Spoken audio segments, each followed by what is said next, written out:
So today the topic is spiritual truth. And what it says there, somebody spray painted on the side of that house, I found this picture. Speak the truth even if your voice shakes. Because we all know sometimes it's really hard to speak the truth, isn't it? To share our truth. Sometimes it's uncomfortable, we're afraid. But the truth I want to talk about today is something that is deeper, that is eternal, that is unchanging, and that is what we would call spiritual truth. That spirit itself, we say the essence of spirit is unchanging. The physical nature of the universe is constantly changing. But spirit itself is that which is eternally true. So, Dr. Holmes says, truth is that which is. It is the reason, cause, and power in and through everything. Changeless and complete within itself, it is all that is, both cause and effect, the Alpha and the Omega. Now, we have different levels, you might say, of truth. The truth he's talking about here is truth with a capital T. There is truth with a small t, like facts. Okay, it was a fact that yesterday, University of Southern California was rated the number 2 football team in the country. That fact changed. Today they're not, because they lost the game last night. But you could say yesterday that it was arguably a fact, and there were probably people that would argue that, whether or not it was right or not, but it was a fact. But the thing about facts is that facts tend to change. And they can change over time. They don't always change, but they can. Whereas spiritual truth cannot. When we talk about eternal, we're really not talking about something that's over time. Eternal is the eternal now. The idea of eternity is an eternal now. So spiritual truth is unchanging over time. It is eternally so. And he also says that it's the reason, cause, and power in and through everything. So the little meditation we just did, and for those that came in late, sorry, you can get it was really a good one. But you can get the recording on if you like. But it was about recognizing that inner power that is continually flowing in. There's something continually flowing into and through you that allows you to be animated. You know, where does that come from? Well, we illustrate it by imagining this idea of light flowing into you, like a river flowing into you. And that light, that energy is, we would say, undifferentiated. In other words, it doesn't have any form. It is pure potential. And what you do with it is direct it into some kind of form, some kind of specificity. How do you do that? Well, you do it automatically. You don't have to think about it. Matter of fact, you really can't think about it much. It's just an automatic function that somehow that energy that is available to you, you customize with the belief system, what we would call the consciousness that you create. And it becomes your experience of yourself and your experience of the world around you. And you're doing it and I'm doing it and we're both doing it right now. And yet it's automatic. It's at the subconscious level, so you can, anything that becomes automatic at the subconscious level, you can do that and do something else too. So you're also digesting your breakfast. But you're digesting your breakfast using that raw, undifferentiated intelligence to do so. You're also semi-paying attention to what I'm saying while you think about what you had for breakfast. And you're using that same energy to do that and to think about what I'm saying or to feel what I'm saying and then to do the creative process of putting that into the subconscious to build beliefs. For the most part, we use our thoughts to confirm beliefs we already have, don't we? But occasionally, we use our thoughts in a different way to generate a new belief, a different belief that we didn't have before. It's all using the same energy. So that energy can become your thoughts, it can become your feelings, it can become your movements, it can become your actions, it can become your decisions. It can become the physical cells of your being in cooperation with the world around us. So every entity in the universe has access to this, we might call it universal intelligence, and according to its own intelligence with a small I, it makes use of it to express.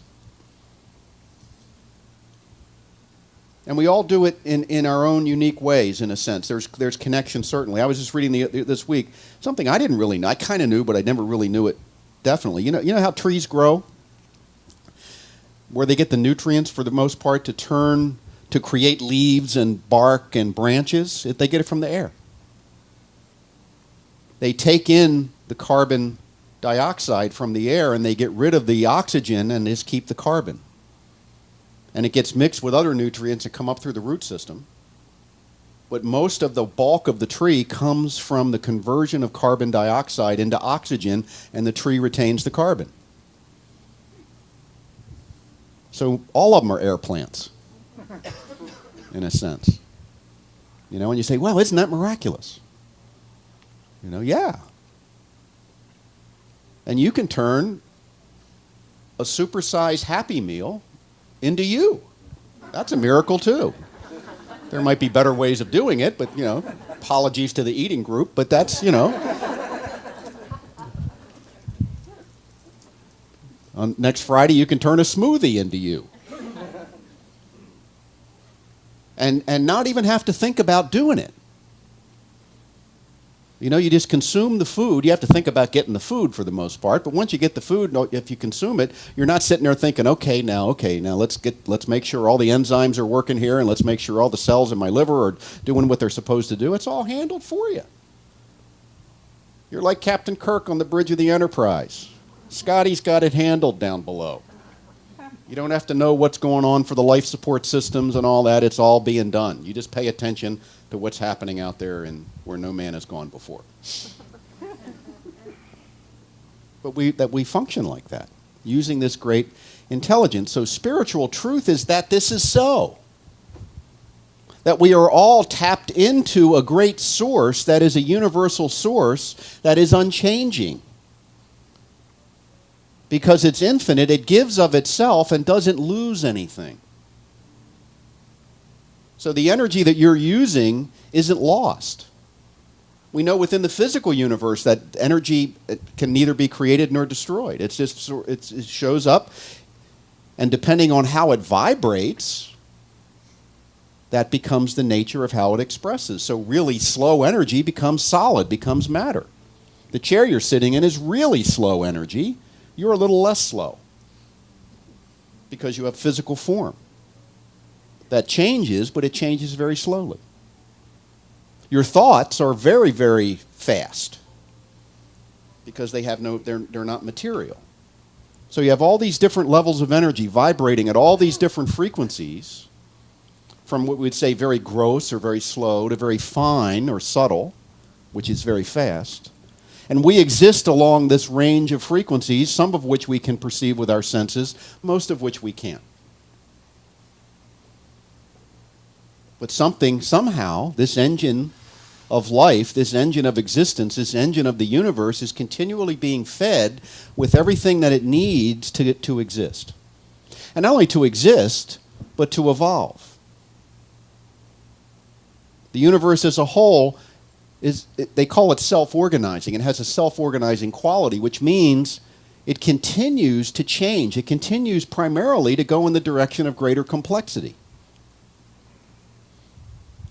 Earlier in the universe, say 13 billion years ago or so, when the universe was very young, we could not have existed because the compound elements, the heavy metals and things that are necessary for us to exist and for this planet to exist didn't exist. There were only the very light elements, number 1, number 2 on the periodic table. existed. And then they started combining and they started blowing up. And when they blew up, heavier things started happening. So you have that very simplistic, early simplicity moving toward a greater complexity. And everything seems to work that way. The evolution of life on Earth started with very, very tiny things, very simple comparatively. And now, look how complex we are. We don't always appreciate it. But you are not just an individual, you're a community. Do you know that? You've got approximately, I was just reading this last week, 1 trillion creatures that live in you that aren't you. Or on you.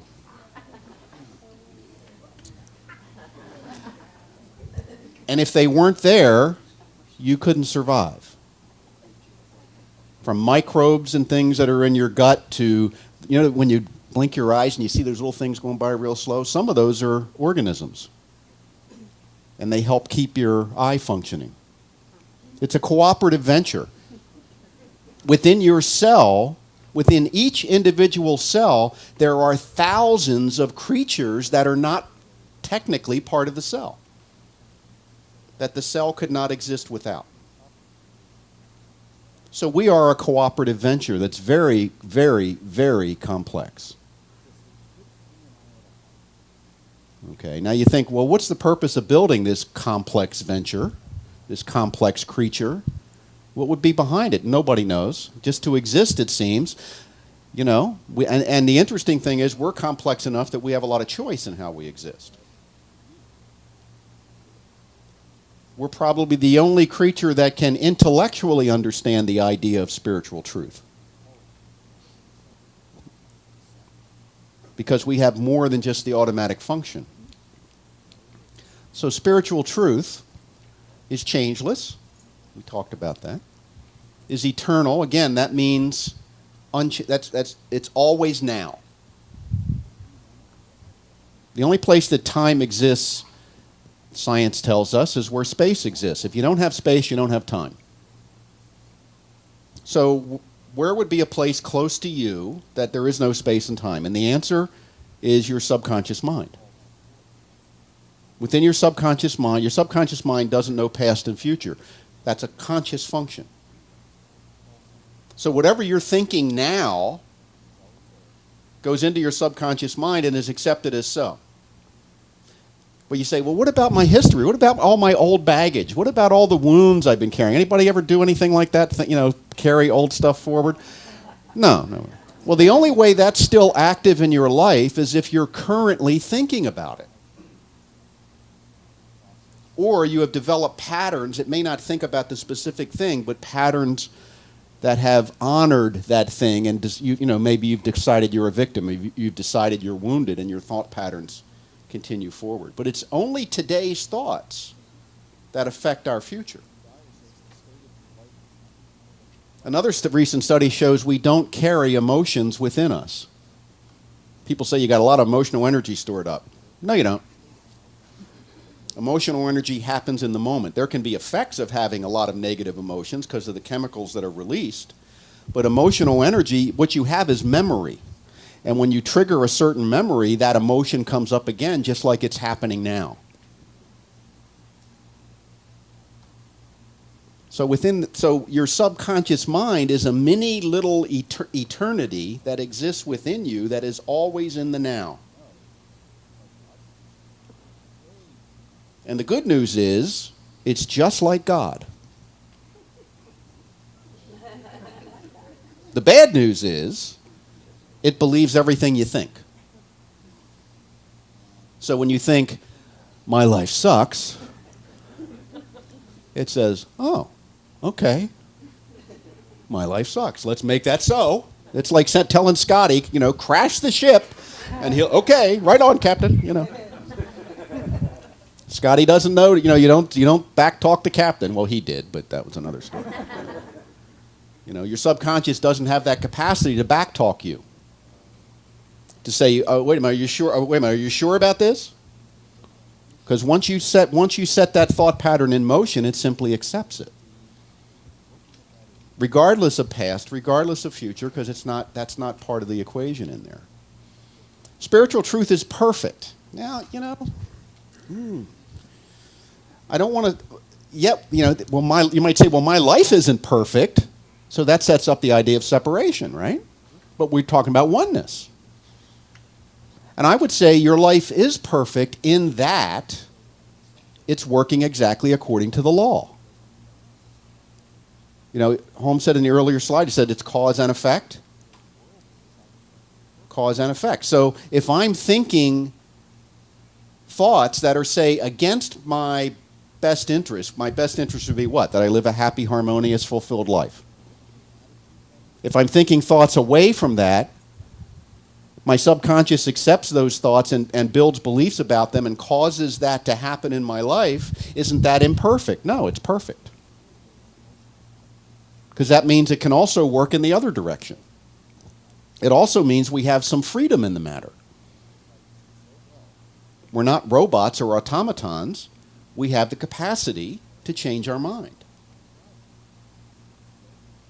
Holmes said in the textbook, he said, if everyone were born without the capacity to, and I'm paraphrasing here, screw up our lives, that would be the worst kind of bondage because we'd have no choice. Everything would have to be, you'd have to make the best decision every time. And you know what happens when you don't have the experience of negativity? You don't appreciate positivity. It's just boring. You don't have any, it's hard to be really happy unless you've been really sad. You get that, right? We kind of intuitively get that, even though we would prefer not to make ourselves sad, but it just seems to be part of the deal. So is my sadness perfect? In the sense that everything, the mechanism of the universe is working perfectly within that? Yes. Is it the highest outcome for me in that moment? Well, maybe not. But it's working perfectly. We could say the electricity in the building's working perfectly. The lights are on. The air conditioning's sort of on. It was really cool until you all got in here. And we could say, well, that's working perfectly. And we could also say in the next room, we could set up the electric chair and use the same electricity to, give you a little shock. And you might say, well, that would be a wrong use of electricity. Yeah, but the electricity that does that will be working perfectly, right? You just might say the choice made was not one that would take you in the direction you might want to go without getting into a debate on the death penalty. And spiritual truth, this is the one that's really, really frustrating, is unaffected by your opinion.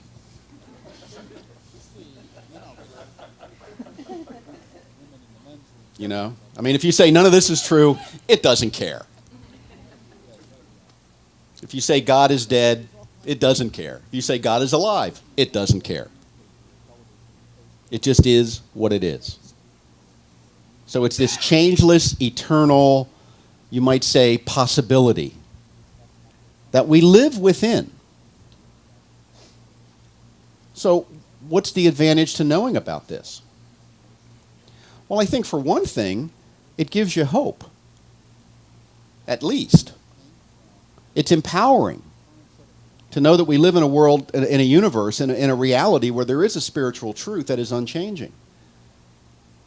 Now, I would say it's not a being sitting on a chair in a place called heaven that many of us learned about. That's not spiritual truth, that's an opinion. It's not angry at you, as many of us have learned. That's an opinion too. So it's unaffected by our opinion. Spiritual truth cannot be pictured. I went on and I Googled spiritual truth, looking for an image, and it came up with a bunch of images, but none of them were spiritual truth, or maybe all of them were. It can't be pictured because all that can be pictured changes. You take a picture of something like a galaxy, you think that's pretty stable. There's say, 100 billion stars in the average galaxy. How many atoms do you think there were in each of those stars? how many interactions are going on in each of those atoms around, or the molecules or whatever. There's probably so much change going on in an instant in a galaxy that you couldn't even begin to comprehend it. Plus, whoever took the picture of this galaxy, a lot of that galaxy doesn't exist anymore.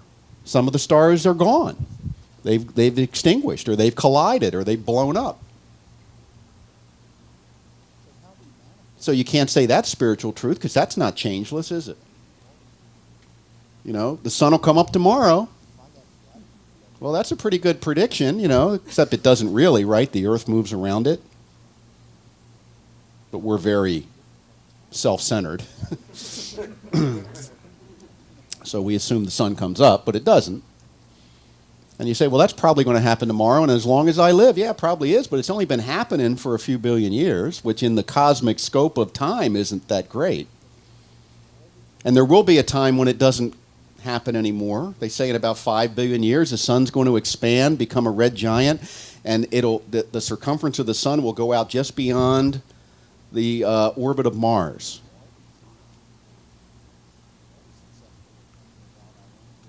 I don't know what about you, but I'm planning to be out of here by then.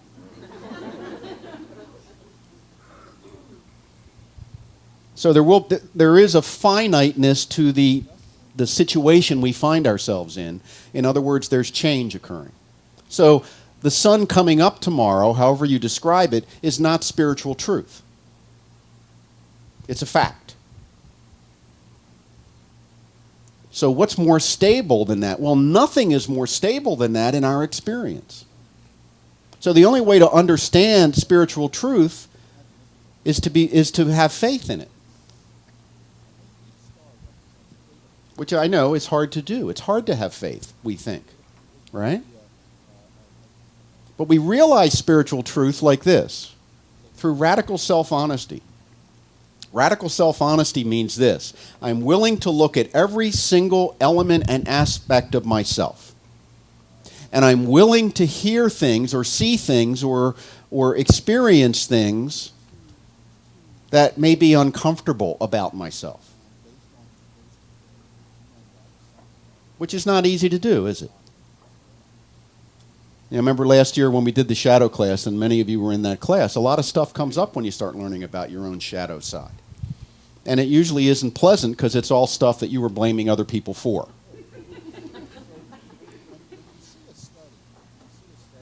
So how do you deal with that? Well, some people stopped coming to the class. It was just, that was one way to deal with it, you know. And other people just really doubled down on their denial. And other people did the work, went through the process, and healed it. So we again, we're at options in terms of how we deal with this. So spiritual truth is only revealed through my knowledge of myself. As much as I can know about spiritual truth, I will know within. That's the point of this. Through inner alignment. What does this mean? It means that at the very depth, if you went down to the deepest part of you that is you, and I'm not talking about the physical you, I'm talking about at the very depths of your subconscious. And if you think of your subconscious as a continuum from right below your conscious mind all the way into the universal. And at some point along that continuum, you become identifiable as you. It's like, at what point on my hand does my index finger become my index finger and not just part of the whole hand? Well, you know, we could probably get some medical anatomy people in, and they'd probably argue about it. You know, somebody would say, what, up here? No, it's over here. No, it's right here, you know. It's hard to tell. Well, it's hard to tell if you could get into your subconscious at that level, it'd be hard to tell where spirit stops being just universal and becomes actualized or individualized as you. But it does happen. And at that very deepest level, you only know the truth about yourself. You only know the truth about yourself, that you are a being of light, of love, of whatever term you want to use, but you're right there, just about in the primordial soup of oneness. And then if you keep going into that individual self, you begin to get the layers of how you've come to see yourself in the world. So I realize spiritual truth when I bring those upper layers from my conscious mind down into harmony with that deepest part of me that knows the truth. How do I do that? I do that through creating a life of balance and harmony, through spiritual practice, through a combination of giving myself the benefit of the doubt and being very self-compassionate and being very firm and disciplined. Because the balance and harmony means that from the bottom to the top, from the deepest to the surface level, everything is in alignment. Everything's aimed in the same direction. And the daily practice, that's a big part of my daily practice, is to bring myself into alignment, because when I'm not in my daily practice, I'm going through life, and what do you do when you go through life? You judge, you get angry, you disagree, you see problems, you with an occasional smile, right? Oh, look, a cat video.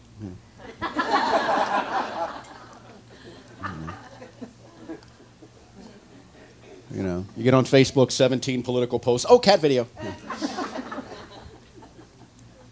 Baby wombat. Oh, you know what I mean? And you go out, and the world is kind of chaotic.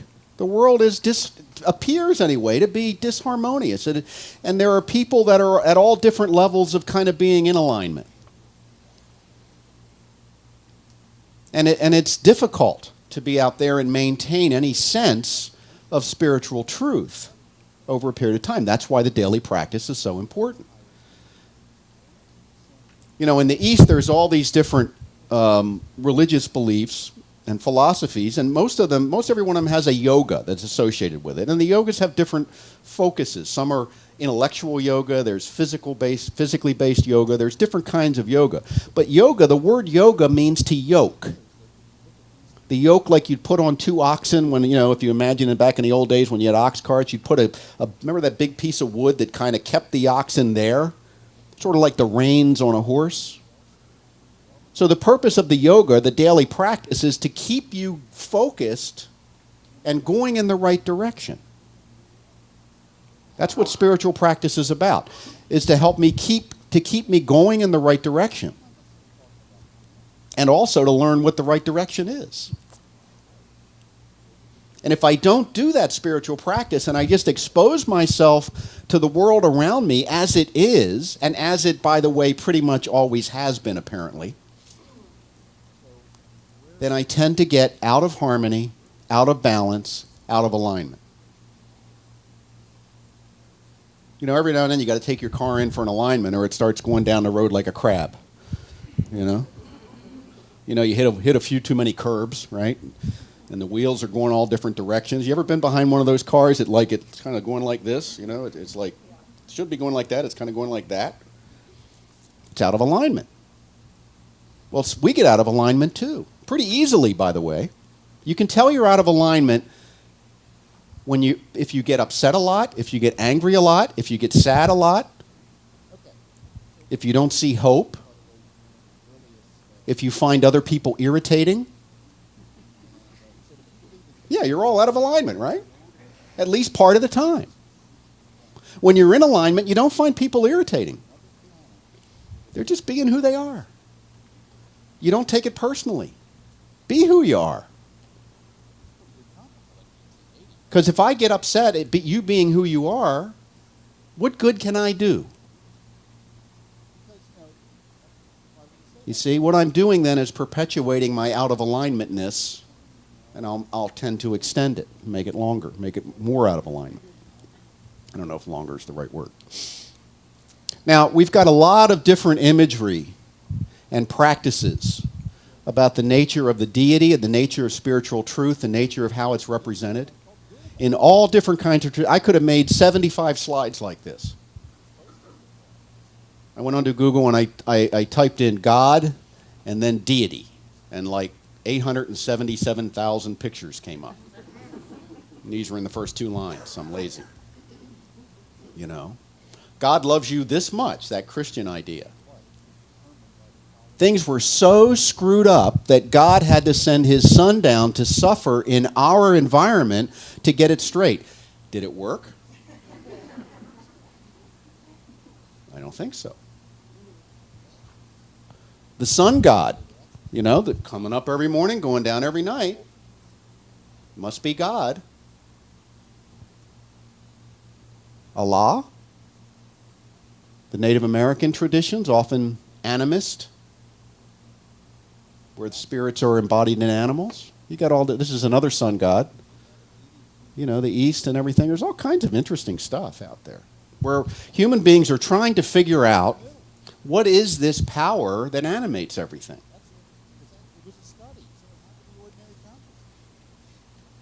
The problem is, it seems to be, and it's been recognized throughout history, it's beyond all understanding. And yet we have to do something with it, right? So what Dr. Holmes says is we have to figure out how to recognize it within ourselves, that we are the beings of light, that you hold the light in your hand from the standpoint that the light that comes into you is directed by you into being, into your experience, into your very physical nature. That you are the result of at least 14 billion years of evolution. That has involved a whole lot of explosions. A whole lot of stars had to collide and galaxies had to collide to get you. Matter of fact, another event on the horizon in about, I think it's 100 million years, the Andromeda galaxy is going to come right through the Milky Way sideways. Like a big pinwheel coming through the flat galaxy. That should be fun. But they said the odds are nothing will collide because everything's so far apart. There'll just be a lot more stars in the sky, but we won't be here anyway because the Earth will be inside the sun. And by then the sun will have collapsed down into like a lump of coal. Change. If we're supposed to understand changeless spiritual truth, why are we here in a temporal existence? I have no idea. Nobody does. Nobody really knows, but that's the way it is, isn't it? So maybe there's an element of us that isn't temporal. Maybe that deepest part of that spiritual identity that's down deep within your subconscious mind that knows who you are is part of that eternal process. It must be. It's non-physical. The question is, how much above it goes on to the next experience? Well, we don't know. We'll find out. It's on your agenda.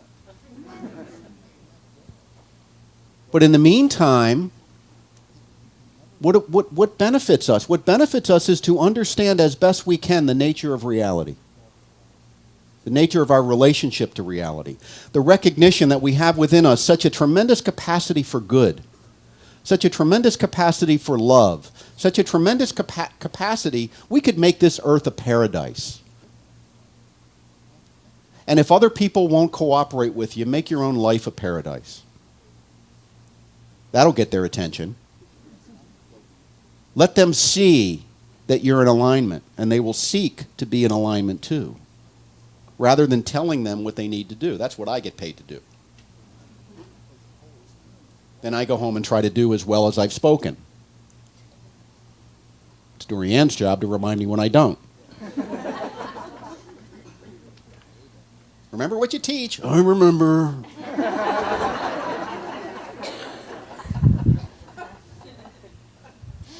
Yes, dear. But yeah, it's hard. It's hard to stay in alignment. There's a lot of curbs to bump into out there. I bump into them every day. Because I'm not always in my spiritual practice. The idea is it gets longer and longer and longer and longer and less sitting down to do it and more becoming part of who you are. Do we ever get there perfectly? No. Who has? Nobody's gotten there perfectly. Even Jesus had bad days. I mean, God, he got crucified. That's got to be a bad day.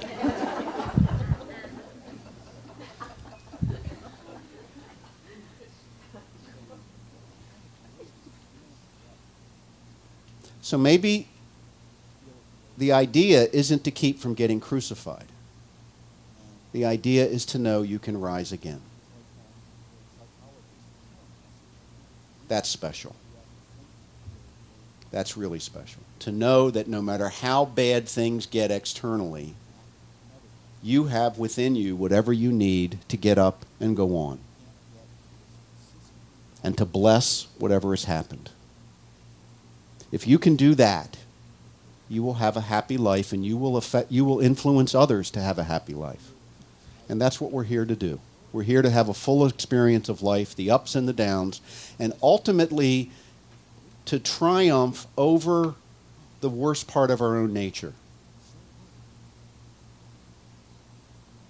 And to step into the reality that we are perfectly imperfect beings having a human experience.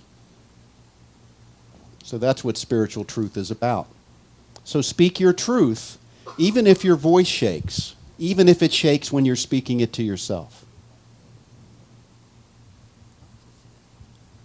Thank you, and namaste.